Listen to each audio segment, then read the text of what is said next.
Hello guys, ઇન્ડોઆઈએસમાં આપનું સ્વાગત છે. આજનો પહેલો ક્વેશ્ચન છે, હવાના સિન્ડ્રોમ નીચેનામાંથી શાની સાથે એસોસિએટેડ છે? એના વિશે તમારે ઇન્ફોર્મેશન આપવાની છે.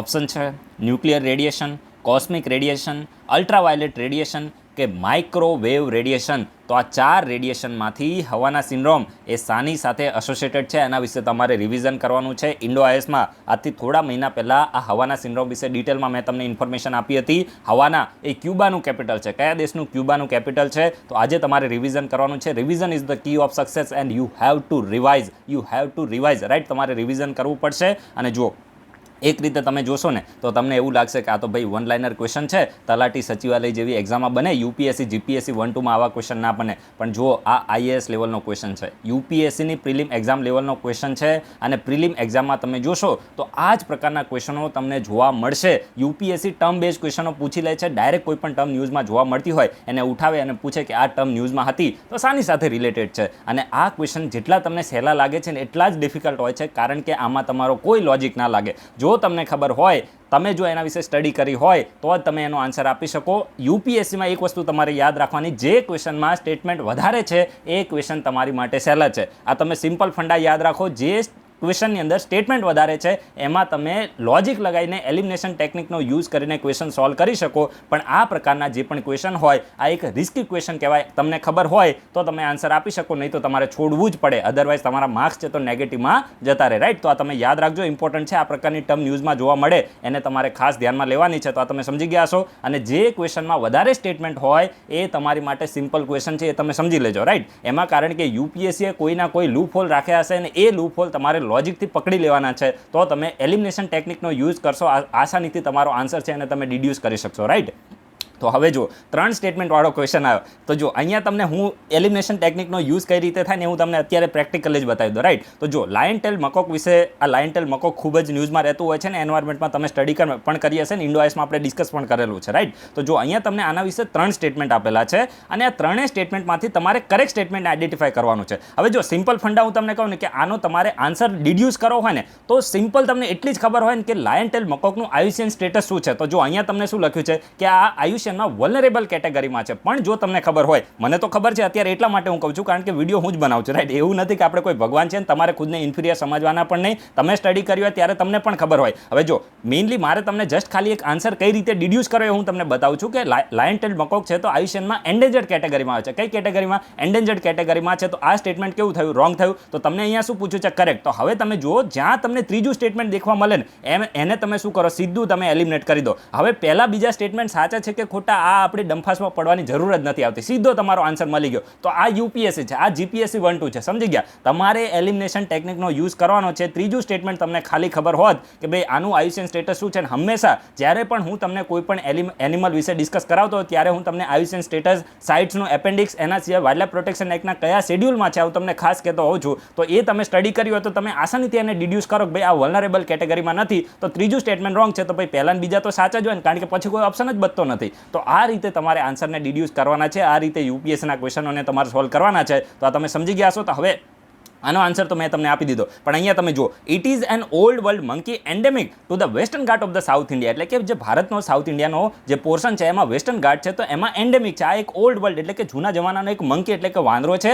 એન્ડેમિક એટલે કે સાઉથ ઇન્ડિયાના વેસ્ટર્ન ઘાટમાં એન્ડેમિક એટલે કે ત્યાં જ જોવા મળે છે, બીજે ક્યાંય ભારતમાં જોવા મળતો નથી. તો આ સ્ટેટમેન્ટ બિલકુલ સાચું છે. રાઈટ. એના સિવાય બીજું સ્ટેટમેન્ટ શું આપ્યું છે કે ભાઈ વાઇલ્ડલાઇફ પ્રોટેક્શન એક્ટ 1972 છે તો એના શેડ્યુલ 1માં છે. તો ભાઈ આ સ્ટેટમેન્ટ પણ બિલકુલ સાચું છે. તો આ તમને ફેક્ટ ખબર પડી ગયા છે. ત્રીજું સ્ટેટમેન્ટ રોંગ છે. આનો આન્સર મેં તમને અત્યારે આપી દીધો છે, કારણ કે મારે તમને એલિમિનેશન ટેકનિકને કઈ રીતે યુઝ કરવી આ બધા ક્વેશ્ચનમાં લાગુ ના પડે. ક્યાંક તમારે પર્સનલી એની સ્ટડી પણ એ ટોપિકની કરવી એ હોવી જોઈએ એકદમ કમ્પ્લીટ. અને અમુક ક્વેશ્ચન એવા હોય જ્યાં એલિમિનેશન ટેકનિક લાગી જતી હોય તો એ રીતે ક્વેશ્ચન ત્યાં સોલ્વ થઈ જાય. તો આ તમે સમજી ગયા છો. પછી આજનો ત્રીજો ક્વેશ્ચન એ થરુ ટ્રાઇબના બારામાં છે. આના વિશે પણ આપણે ઇન્ડોઆઈએસમાં ડિસ્કસ કરેલું છે. તો આ થરુ ટ્રાઇબ વિશે તમને 2 સ્ટેટમેન્ટ આપેલા છે અને બંનેમાંથી તમારે આ ફાઇન્ડ આવે. રાઈટ. બંનેમાંથી તમારે કરેક્ટ સ્ટેટમેન્ટ, સાચા સ્ટેટમેન્ટને ફાઇન્ડ કરવાના છે. તો તમને પહેલું સ્ટેટમેન્ટ શું આપ્યું છે? This community belongs to Terai wetland અથવા તો તરાઈ લોલેન્ડ. તરાઈ લોલેન્ડનો જે એરિયા છે, મેઇનલી જે ઉત્તર પ્રદેશનો એ જે પટ્ટો છે નેપાળવાળો, તો એ એરિયામાં આ લોકો બિલોંગ કરે છે કે નહીં, સમજી ગયા? તો એ તમને ખબર હોવી જોઈએ. આના વિશે તમારે રિવિઝન કરવાનું છે.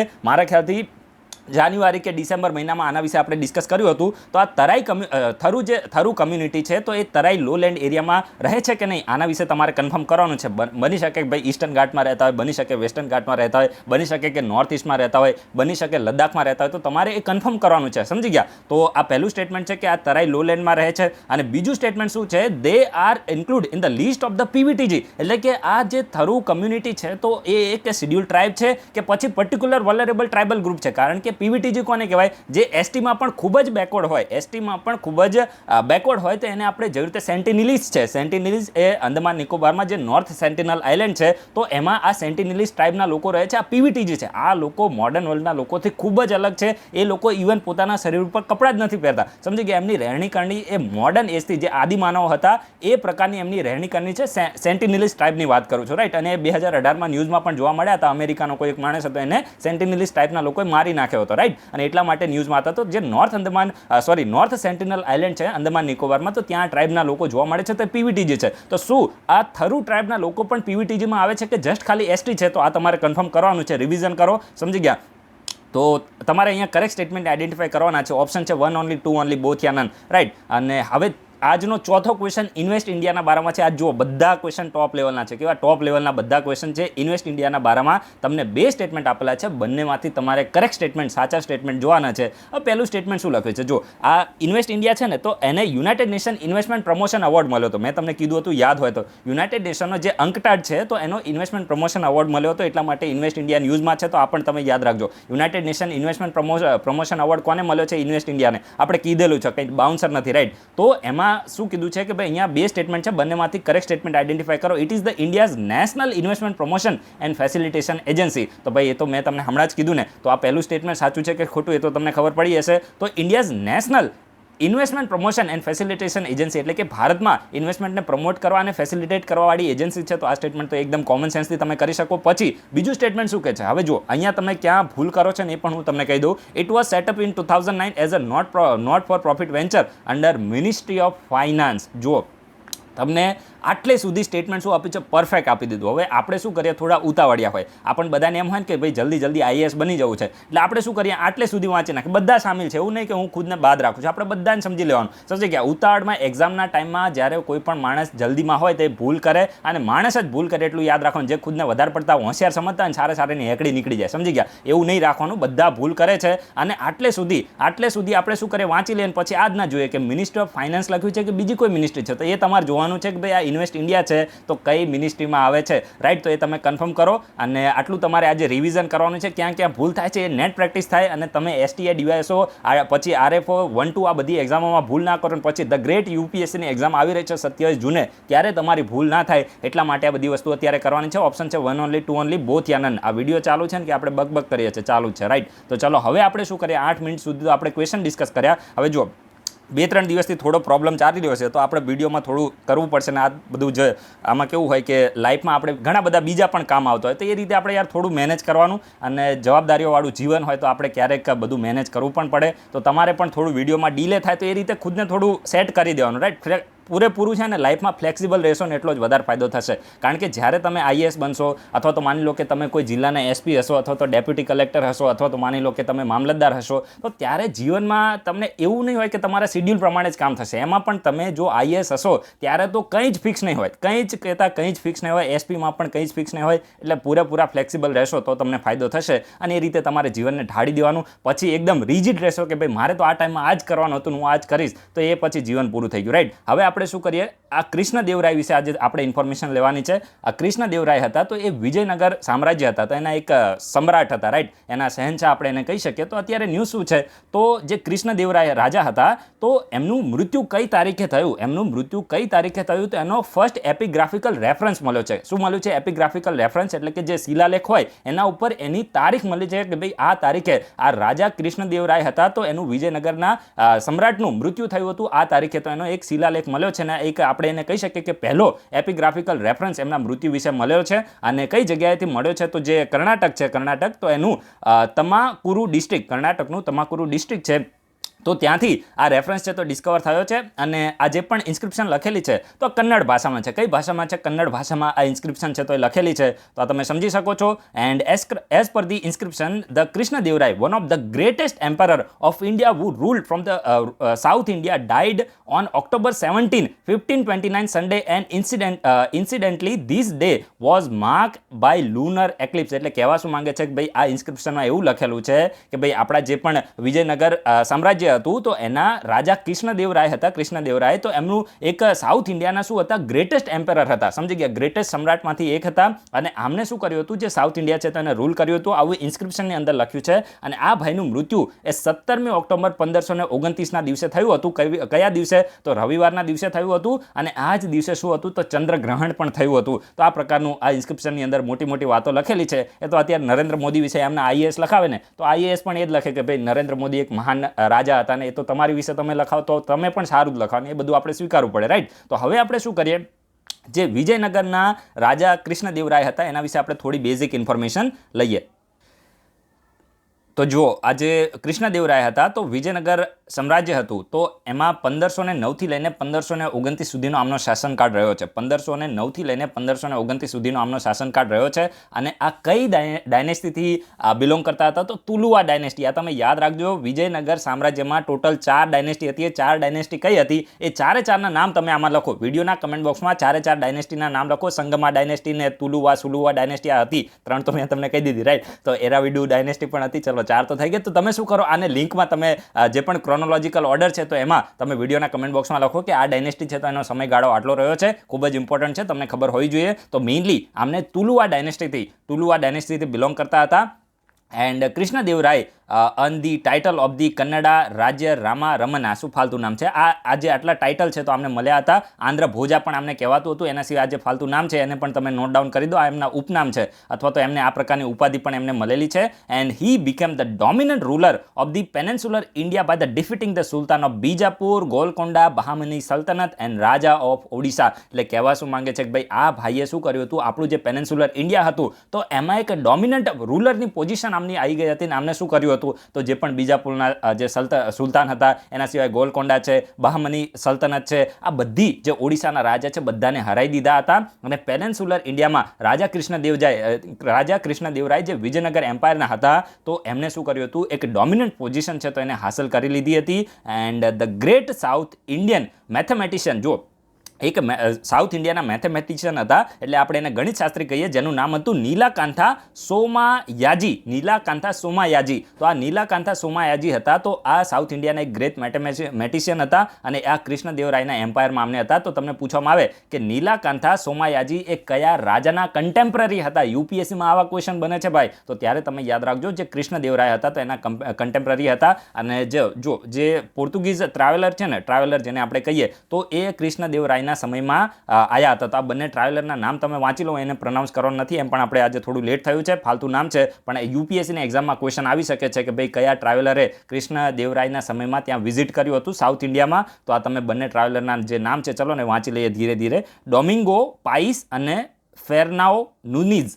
બરાબર છે? તો આ બંને પોર્ટુગીઝ ટ્રાવેલર હતા જેને વિજયનગર એમ્પાયર છે તો એને રાજા કૃષ્ણદેવરાયના સમયમાં વિઝિટ કર્યું હતું. તો આપણે ડિટેલમાં ઇન્ફોર્મેશન લીધી છે. હવે આપણે શું કરીએ, આજનો second article global bio India 2021 વિશે આપણે ડિસ્કસ કરવાના છે. Global bio India 2021, right? તો સૌથી પહેલાં ઇન્ફોર્મેશન લઈએ કે આ ગ્લોબલ બાયો ઇન્ડિયા 2021ને કોના દ્વારા ઓર્ગેનાઇઝ કરવામાં આવી છે. તો પહેલાં તમે આ નોટ ડાઉન કરો, ઇમ્પોર્ટન્ટ છે. ડિપાર્ટમેન્ટ ઓફ બાયોટેકનોલોજીએ biotechnology industry research assistance council, જે એક પબ્લિક સેક્ટર અંડરટેકિંગ છે એટલે કે પીએસયુ જેને આપણે કહીએ, સરકારની કંપની છે. એના સિવાય ખાસ કરીને ઇન્વેસ્ટ ઇન્ડિયા, જેના વિશે આજે આપણે ઇન્ફોર્મેશન લીધી, ભારતની નેશનલ ઇન્વેસ્ટમેન્ટ પ્રમોશન એજન્સી, તો આ ત્રણેય દ્વારા સાથે મળીને ડિપાર્ટમેન્ટ ઓફ બાયોટેકનોલોજી, પછી બીરાક અને ઇન્વેસ્ટ ઇન્ડિયા, તો ત્રણેય સાથે મળીને આ ગ્લોબલ બાયો ઇન્ડિયા 2021ને શું કરી છે? ઓર્ગેનાઇઝ કરી છે. જો આ બીજી ગ્લોબલ બાયો ઇન્ડિયા 2021 છે, આ એક પ્રકારની સમિટ છે. પહેલી ગ્લોબલ બાયો ઇન્ડિયા 2019માં થઈ હતી. પહેલી ગ્લોબલ બાયો ઇન્ડિયા 2019માં થઈ હતી અને આ કઈ છે? આ સેકન્ડ છે. જે 2021માં થઈ રહી છે. અને અત્યારે કેવું છે? આ વર્ચ્યુઅલ મોડ ઉપર છે. હવે તમને એમ થાય કે ભાઈ આ ગ્લોબલ બાયો ઇન્ડિયા છે શું? તો mainly to showcase the strength and opportunities of the India's biotechnology sector at the national and international level. જો કહેવા શું માંગે છે કે આ ગ્લોબલ બાયો ઇન્ડિયા સમિટ છે તો આનો મકસદ શું છે કે ભાઈ બાયોટેકનોલોજી સેક્ટરની અંદર ભારતની જે પણ સ્ટ્રેન્થ અને ઓપોર્ચ્યુનિટીઝ છે તો એને નેશનલ અને ઇન્ટરનેશનલ લેવલ ઉપર શોકેસ કરવા માટે આ સેકન્ડ ગ્લોબલ બાયો ઇન્ડિયા જે સમિટ છે તો એને ઓર્ગેનાઇઝ કરવામાં આવી છે. 1લી થી લઈને 3જી માર્ચ સુધી ચાલશે. આપણી માટે ઇમ્પોર્ટન્ટ નથી પણ ડિજિટલ પ્લેટફોર્મ ઉપર થવાની છે. થીમ શું છે તો આ વર્ષની ગ્લોબલ બાયો ઇન્ડિયાની થીમ છે ટ્રાન્સફોર્મિંગ લાઇવ્સ આ વર્ષની થીમ છે અને ટેગલાઇન શું છે bioscience to bio economy theme છે. અને mainly the global bio India 2021 is expected to have the representative from the 50+ countries, એટલે કે 50 કરતાં વધારે દેશોના રિપ્રેઝેન્ટેટિવ આ સમિટની અંદર પાર્ટિસિપેટ કરવાના છે. અને જુઓ ઇમ્પોર્ટન્ટ શું છે કે સ્વિટ્ઝરલેન્ડ છે તો એ આ સમિટની અંદર પાર્ટનર કન્ટ્રી છે. સ્વિટ્ઝરલેન્ડ પાર્ટનર કન્ટ્રી છે અને પાર્ટનર સ્ટેટ કયું છે, પાર્ટનર રાજ્ય છે એ કર્ણાટક. નોટ ડાઉન કરો, ઇમ્પોર્ટન્ટ છે. સ્વિટ્ઝરલેન્ડ એ પાર્ટનર કન્ટ્રી છે અને પાર્ટનર રાજ્ય કયું છે તો એ આપણું કર્ણાટક છે. અને બાકી તો બધી આપણે ઇન્ફોર્મેશન ઓલરેડી લઈ લીધી છે, રાઈટ. એના પછી આજનો જે ત્રીજો આર્ટિકલ છે તો એ બિયાસ રિવરના બારામાં છે. તો જો બિયાસ રિવરનું જે વોટર દિલ્હીમાં આવે છે ને તો એના ઉપર હવે સેન્ટ્રલ ગવર્મેન્ટ 1 મહિના માટે કંટ્રોલ કરવા માટે જઈ રહી છે અને 1 મહિના માટે બંધ કરી દેશે. કેટલું વોટર બંધ કરશે આપણી માટે બધું ફાલતું છે. આપણી માટે બિયાસ રિવરની જિયોગ્રાફી ઇમ્પોર્ટન્ટ છે. જો જે બિયાસ રિવર છે ને તો એ રોહતાંગ પાસની નજીકથી ઓરિજિનેટ થાય છે. તો આ તમે ખાસ યાદ રાખો, ઇમ્પોર્ટન્ટ છે, નોટ ડાઉન કરો. આમ તો તમારી એનસીઈઆરટીની જે બુક છે એમાં પણ લખ્યું છે એટલે જસ્ટ ખાલી રિવિઝન કરી લેશો તો પણ ચાલશે. અને જેને લખવું એ લખી શકે છે અથવા તો તમે મેપમાં જઈને એક વખત જોઈ લેજો. તો જે રોહતાંગ પાસ છે એની નજીકમાંથી ઓરિજિન થાય છે અને કેટલી હાઇટ ઉપરથી તો મીન સી લેવલથી આપણું જે સી લેવલ છે એનાથી 4062 મીટર. ઇન જનરલ હું તમને કહું તો 4062 મીટરની હાઇટ ઉપરથી આ રિવર ઓરિજિન થાય છે. અને મેઇનલી જે પીર પાંજાલ રેન્જ છે તો એના સાઉથમાં અને જે પણ રાવી રિવર જ્યાંથી ઓરિજિન થાય છે એની નજીકમાંથી આ રિવર છે તો ઓરિજિન થાય છે. તો તમને જિયોગ્રાફી ખબર પડી હશે. It crosses the Dhauladhar range. જે ધોલાધાર રેન્જ છે તો એને ક્રોસ કરે છે અને પછી શું કરે છે સાઉથ વેસ્ટર્લી, માની લો કે આ ધોલાધાર રેન્જ છે તો એને ક્રોસ કરીને સાઉથ વેસ્ટર્લી આ મેઇનલી ટર્ન લે છે અને જે સતલુજ રિવર છે તો એને હરીકે પંજાબમાં એને મળી જાય છે. તમે યાદ રાખજો, ઇમ્પોર્ટન્ટ છે. એટલે સતલુજ રિવરની આ ટ્રિબ્યુટરી થઈ જાય છે હરીકે પંજાબમાં. તો આ પણ તમને ખબર પડી ગઈ હશે. And it is comparatively small river. જો આ રિવર છે ને તો એટલી બધી બહુ મોટી રિવર નથી, સમજી ગયા, નાની રિવર છે. જે પણ ઇન્ડસ રિવરની જે પણ સિસ્ટમ છે તો એમાં એક નાની રિવર આની આપણે કહી શકીએ. આની લંબાઈ આપણે જોઈએ તો જસ્ટ ખાલી 460 કિલોમીટરની આની લંબાઈ છે. ને ઇમ્પોર્ટન્ટ ફેક્ટ શું છે, બહુ જ ઇમ્પોર્ટન્ટ ફેક્ટ એ છે કે આ રિવર એન્ટાયરલી સંપૂર્ણપણે ઇન્ડિયાની ટેરેટરીમાં જ છે. આ રિવરનો ફ્લો બીજા કોઈ દેશમાં, ચાઇના, પાકિસ્તાન, એક પણ દેશમાં નથી. તમે આ લાઇનને ખાસ નોટ ડાઉન કરો કે એન્ટાયરલી ઇન્ડિયામાં જ. મારા ખ્યાલથી યુપીએસસીમાં આ સ્ટેટમેન્ટ બનેલું પણ છે, કોઈ એક્ઝામ યુપીએસસી કે બીજી કોઈ એક્ઝામમાં છે, પણ આ ઇમ્પોર્ટન્ટ છે. તમે નોટ ડાઉન કરો કે ઇન્ડસ રિવરની આ જે મેઇનલી જે બિયાસ રિવર છે તો એ મેઇનલી એન્ટાયરલી આ લગભગ જે 460 કિલોમીટરનો એનો એરિયા છે તો ઇન્ડિયાની અંદર જ આવે છે, રાઈટ. હવે એના પછી જે નેક્સ્ટ આર્ટિકલ છે તો ઇન્ટિગ્રેટેડ બંબુ ટ્રીટમેન્ટ પ્લાન્ટના બારામાં છે. તો જો એટલું તમે યાદ રાખો કે આ ઇન્ટિગ્રેટેડ બંબુ ટ્રીટમેન્ટ પ્લાન્ટ છે તો ક્યાં બન્યો છે તો ગુવાહાટી, આસામમાં આ જે પ્લાન્ટ છે તો એને ઇનોગ્રેટ કરવામાં આવ્યો છે. તો જો આપણા જે union minister for the development of the north eastern region છે તો એમના દ્વારા latest technology integrated bamboo treatment plant છે તો એને ગુવાહાટી, આસામમાં એને ઇનોગ્રેટ કરવામાં આવે છે. અને આ પ્લાન્ટ માટે જે ફંડ છે તો એને નેશનલ બંબુ મિશન અને નોર્થ ઇસ્ટર્ન કાઉન્સિલમાંથી આ પ્લાન્ટને મેઇનલી ફંડ કરવામાં આવ્યું છે. અને આ પ્લાન્ટનો મેઇનલી મકસદ શું છે કે ભાઈ ભારતને મેઇનલી જે બેમ્બુ સેક્ટર છે, બેમ્બુ ઇન્ડસ્ટ્રીમાં એને સેલ્ફ રિલાયન્ટ બનાવવું. એના સિવાય ભારતની અંદર જે પણ બેમ્બુ સેક્ટર છે તો એમાં એમ્પ્લોયમેન્ટ જનરેટ કરવી, બંબુ સેક્ટરમાં એમ્પ્લોયમેન્ટ જનરેટ કરવી આનો મેઇનલી મકસદ છે. અને બીજા આપણે બંબુ સેક્ટરમાં સરકાર દ્વારા કેવા ઇનિશિયેટિવ લેવામાં આવ્યા તો એના વિશે આપણે ઇન્ફોર્મેશન લઈએ. તો જો union territory of Jammu and Kashmir છે તો એમાં 3 જેટલા બંબુ ક્લસ્ટર છે તો એને શું કરવામાં આવશે, શરૂ કરવામાં આવશે. અને એ મેઇનલી મારા ખ્યાલથી જે જમ્મુ છે, કટરા છે અને સાંબા ડિસ્ટ્રિક્ટ છે તો ત્યાં આ બંબુ ક્લસ્ટર બનવાના છે in collaboration with the north east can and bamboo development council. તો આ તમે યાદ ના રાખતા, જશે એટલું તમે યાદ રાખો કે 3 જેટલા બંબુ ક્લસ્ટર છે તો એને જમ્મુ કાશ્મીરમાં બનાવવાના છે. એના સિવાય આ બધા સરકારે બંબુ સેક્ટરમાં ઇનિશિયેટિવ કયા લીધા એની હું તમને વાત કરું છું. એના સિવાય inch of 3 cluster will be devoted to the production of the અગરબત્તી, એટલે કે જે અગરબત્તી હોય, બંબુ આપણે જે અગરબત્તી યુઝ કરીએ છીએ તેમાં નીચે હોય એ વાંસનું હોય, રાઈટ. એના સિવાય જે બાસ્કેટ છે અને ચારકોલ છે તો બધામાં મેઇનલી જે પ્રોડક્શન છે તો એને વધારવા માટે છે. અને તમને એ પણ ખબર હશે કે જે ઇન્ડિયન ફોરેસ્ટ એક્ટ છે તો એમાં પહેલાં જે બંબુ ટ્રીની કેટેગરીમાં આવતું હતું તો એને પણ હવે શું કરી દેવામાં આવે છે, ટ્રીની કેટેગરીમાંથી હટાવી દેવામાં આવ્યું છે. તો એટલું પણ તમને ખબર હશે કે બંબુ એ ટ્રીની કેટેગરીમાં આવતું નથી. તો આપણને તમે યાદ રાખજો, ફેક્ટ ઇમ્પોર્ટન્ટ છે. અને સરકારે શું કર્યું હતું કે ઇઝ ઓફ ડુઈંગ બિઝનેસ વધે તો એટલા માટે બંબુને ટ્રીની કેટેગરીમાંથી એટલા માટે હટાવી દીધું છે. એટલા માટે જે બંબુ સેક્ટરમાં જે પણ ઇન્ડસ્ટ્રી આવવાની હોય તો એમાં પ્રમોટ કરી શકાય, કારણ કે આ પ્રકારની રિસ્ટ્રિક્શન હોય કે બંબુ ટ્રીની કેટેગરીમાં આવતું હોય તેને તમે કટ ના કરી શકો, એના ઉપર રિસ્ટ્રિક્શન હોય તો એને હટાવવા માટે બેમ્બુને ટ્રીની કેટેગરીમાંથી સરકારે હટાવી દીધું છે, જેથી કરીને ease of doing business promote થાય. અને કોવિડ-19 પેન્ડેમિકના સમયમાં સરકારે શું કર્યું હતું, જે પણ અગરબત્તીને આપણે ઇમ્પોર્ટ કરે છે, વિચાર કરો ભારતમાં ભક્તિ થાય છે ને મારે ખ્યાલથી અગરબત્તી પણ ચાઇનામાંથી આવતી હશે, સમજી ગયા, કારણ કે ચાઇનાને આનાથી કોઈ લેવા દેવા નહીં, એને ધંધો ખાલી એને પૈસા કમાવાનો મતલબ છે, રાઈટ. તો મારે ખ્યાલથી આપણે અગરબત્તી પણ ત્યાંથી આવતી હશે. તો સરકારે શું કર્યું હતું, કોવિડ-19 પેન્ડેમિકમાં આપણી જે ડોમેસ્ટિક ઇન્ડસ્ટ્રી છે તો એને સેફગાર્ડ પ્રોવાઈડ કરવા માટે જે અગરબત્તી ઇમ્પોર્ટ થાય છે તો એના ઉપર 35% જેટલી ડ્યુટી છે તો એને વધારી દીધી હતી.